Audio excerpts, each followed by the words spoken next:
Hello friends.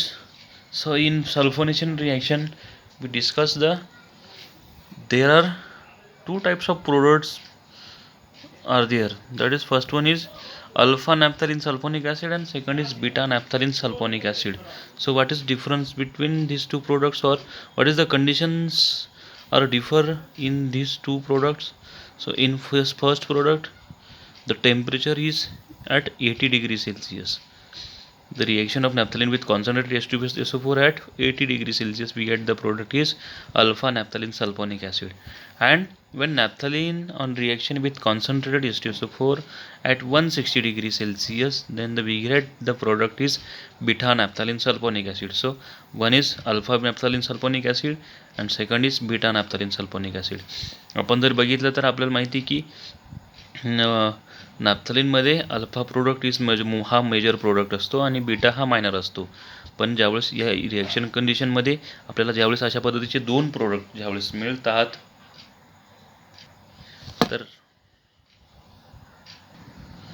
तर या दोघं प्रोडक्टमध्ये ते इनवर्स आहे की beta isomer of naphthalene is more stable as compared to alpha naphthalene sulphonic acid. म्हणजे हा जो बीटा आयसोमर आहे हा मोर स्टेबल आहे as compare to alpha isomer. आपण आतापर्यंत बघत होतो की अल्फा आयसोमर हा किंवा अल्फा प्रोडक्ट हा मोर स्टेबल प्रोडक्ट असतो, पण हे आहे ते एक्सेप्शन आहे. हे एक्सेप्शन का आहे तर आता ते बघणार आहोत. So in alpha isomers two bulky substituents are very close to each other. तर अल्फा आयसोमरमध्ये काय होतं की दोन बल्की सबस्टिट्युएंट, म्हणजे इथे तुमचा हायड्रोजन आहे आणि हा तुमचा SO3H, तर हे दोघंही खूप जवळ येतात आणि हे जवळ आल्यामुळे या दोघांमध्ये स्टेरिक इंट्रॅक्शन होतात. इथे स्टेरिक इंट्रॅक्शन होतात. आता SO3H 3 ऑक्सिजन 1 हायड्रोजन, म्हणजे हा परत तुमचा OH इथे हायड्रोजन, तर खूप मोठा ग्रुप आहे आणि ह्या दोघंही अल्फा अल्फा पोझिशनला म्हणजे खूप जवळ असल्यामुळे स्टेरिक इंट्रॅक्शन होतं. स्टेरिक इंट्रॅक्शन झाल्यामुळे त्याची जी प्लेनॅरिटी आहे ती प्लेनॅरिटी डिस्टर्ब होते आणि प्लेनॅरिटी डिस्टर्ब झाल्यामुळे ते जे आहे रेझोनन्स इनहिबिट करत असतं. तसेच म्हणजे जर आपण दुसरा जो आपला आयसोमर बघितला तर in the situation it is not possible in beta isomer due to this beta isomer of naphthalene is more stable as compared to alpha isomer of naphthalene sulphonic acid. तर हे जे स्टेरिक इंट्रॅक्शन आहे ते या beta आयसोमरमध्ये आपल्याला बघायला मिळत नाही, कारण हा ग्रुप आणि हा ग्रुप हे एकमेकापासून दूर आहेत.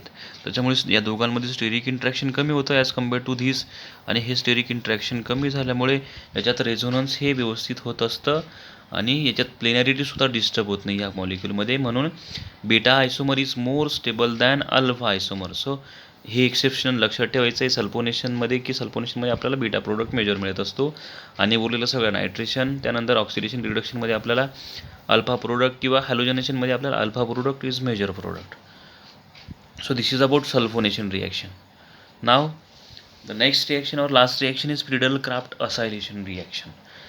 सो फ्रीडल-क्राफ्ट असायलेशन रिॲक्शनसुद्धा आपल्याला माहिती आहे की आपण सगळ्यांमध्ये बघितली. फ्रीडल-क्राफ्ट असायलेशन रिॲक्शन म्हणजेच 5 मेंबर हेट्रोसायक्लिक कंपाऊंड्समध्ये आपण 5 पिन पायरॉल आणि फ्युरॉनमध्ये आपण FC असायलेशन बघितलेलं आहे. तर आता ते नॅफ्थलीनसोबत कसं होतं ते बघणार आहोत. तर when naphthalene reacts with acetyl chloride, की ज्यावेळेस नॅफ्थलीनची रिॲक्शन होणार आहे ॲसिटिल क्लोराईडसोबत in presence of Lewis acid such as AlCl3 undergoes Friedel Crafts acylation. Reagent हा तोच acetyl chloride in presence of Lewis acid, काय तर AlCl3 किंवा आपण बाकीचे लेविस ॲसिड्स बघितले BCl3, अशा पद्धतीचे लेविस ॲसिड जर आपण यूज केले, it undergoes Friedel Crafts acylation to gives alpha acetonaphthalene as a final product. तर अशा पद्धतीची ही रिॲक्शन सेम होते.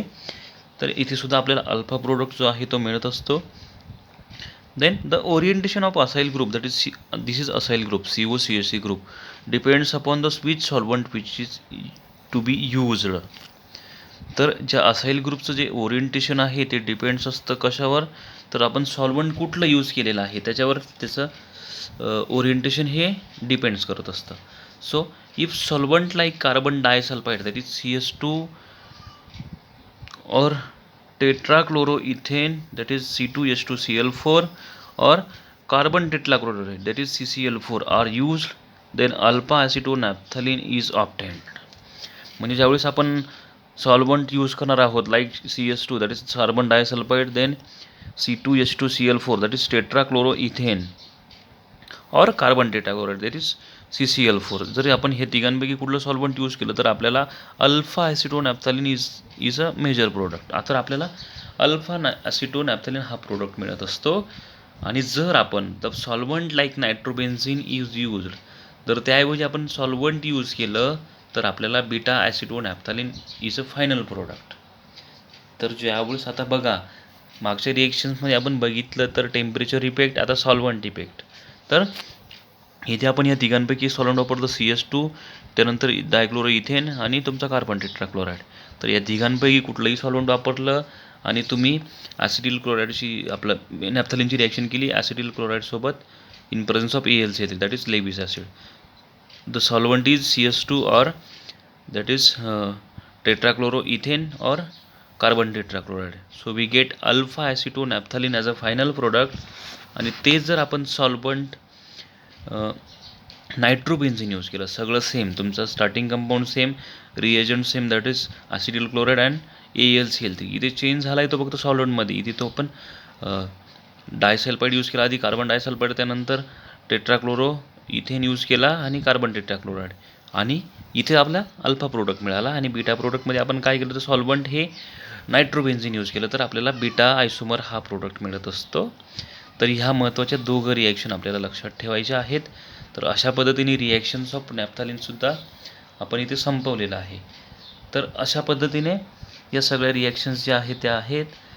तर त्याच्या रिॲक्शन्समध्ये आपण बघितलं, ऑक्सिडेशन बघितलं, त्यानंतर रिडक्शन बघितलं, त्यानंतर आपल्या regular reaction that is nitration reaction, sulphonation reaction, then halogenation reaction and Friedel-Crafts acylation reaction. So these all reactions we discussed in details. तर इथे आपलं हे हेटेरोसायक्लिक अँड पॉलिसायक्लिक अरोमॅटिक कंपाऊंड्स हे चॅप्टर संपलेलं आहे. या चॅप्टरमध्ये कुठेही काही अडचण आली, कुठेही काही प्रॉब्लेम आला तर बिनधास्त विचारा.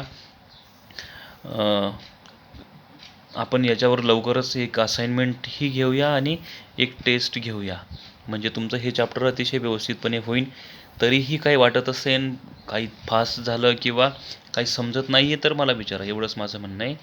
तर थोडंसं ह्या ज्या रिॲक्शन्स आहेत त्याच्या यांना अजिबात घाबरून जायचं नाही. अतिशय शांत डोक्याने या सगळ्या रिॲक्शन्स ज्या आहेत त्या ही करायच्या आहेत आणि सगळं समजून घ्यायचे आहे. तर अतिशय सोपं चॅप्टर आहे.